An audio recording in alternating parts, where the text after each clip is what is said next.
Bugungi kunda ayol qizlarimizda eng asosiy muammolardan biri bu ortiqcha vazn va osilgan teri. Butun tanada ishish, teri urinishlari. Buni asosiy sabablaridan birini hech kim bilmaydi va bu to'g'risida ayol qizlarimiz ma'lumotga ega emas.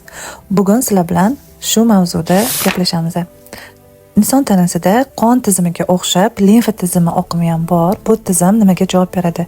Inson tanasi 70% suvdan iborat bo'lib, shu tanadagi suv aylanmasiga javob beradigan tizim bu limfa tizimi hisoblanadi. Butun tanada joylashgan bo'ladi.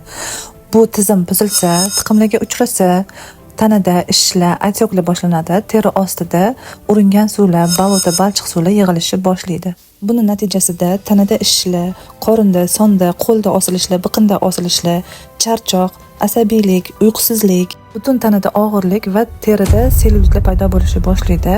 1 minutlik videoga hamma ma'lumotlarni sig'dira olmadim. Ikkinchi qismda davomini ko'rsanglar bo'ladi. Profilimda juda ham ko'p ma'lumotlar bor.